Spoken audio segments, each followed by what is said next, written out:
খুব সকালে উঠে রওনা দিয়েছি মাছ কেনার উদ্দেশ্য। তো মাছ কেনা একটা নেশার মতো কাজ করে। আজকের উদ্দেশ্য হলো ধুলাই চিনাখড়া বাজার থেকে গাজনার বিলের তরতাজা মাছ কিনা। তো মাছে ভাতে বাঙালি, এই জন্য আসলে মাছ কেনাটা সত্যিই একটা নেশার মতো কাজ করে।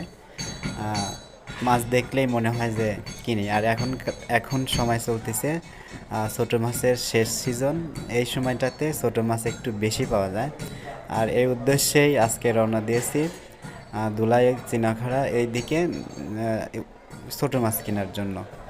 তো রাস্তা পুরাটাই ফাঁকার মতোই, কুয়াশাচ্ছন্ন রাস্তা। এখন চিনাখাড়া বাজার অতিক্রম করতেছি। তো প্রথমে চলে যাব ধুলাই, তারপরে আবার চলে আসবো চিনাখাড়া। তো দেখা যাক কোথায় গিয়ে কাঙ্ক্ষিত মাছ পাই। অবশেষে চলে আসছি।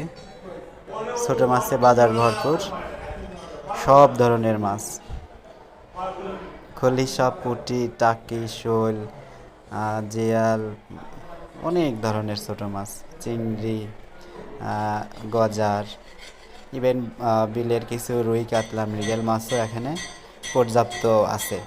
তো আমি কাঙ্ক্ষিত মাছ কিছুটা পেয়ে গেলাম, দেখতে পাচ্ছেন প্যাকেট হচ্ছে। সেই সাথে আরও কিছু মাছ এখন আমি কিনবো। এদিকে একটু বেশি ছোটো মাছ, তো এটা আসলে অতটা পছন্দ না। পরবর্তীতে অন্য একটা মাছ নেওয়ার চেষ্টা করতেছি এখন। তো ছোটো তরতাজা মাছ দেখলেই কিন্তু মনে হয় যে কত না সুস্বাদু। সত্যি এই মাছগুলো অনেকই সুস্বাদু, কারণ সরাসরি বিল থেকে এগুলো নিয়ে আসা হয়েছে।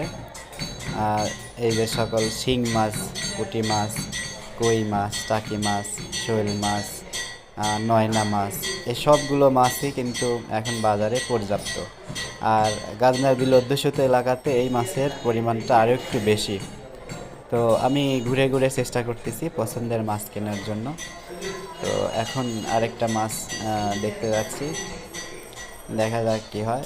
এই যে এখানটাতে ছোটো মাছের কষা নিয়ে একজন বসে আছেন। দরদাম করলাম, কিন্তু এখানে মিলল না, বিধায় এটা নিলাম না।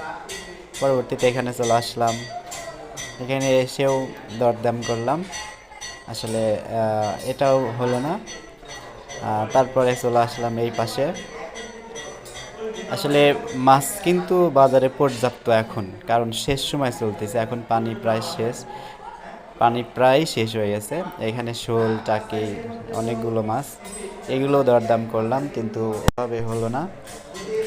তো মাছগুলো খুবই সুস্বাদু ছিল এখানে। এই ছোটো মাছগুলো আসলেই সুস্বাদু, এগুলো বলার অপেক্ষা রাখে না। আমরা যারা মাছ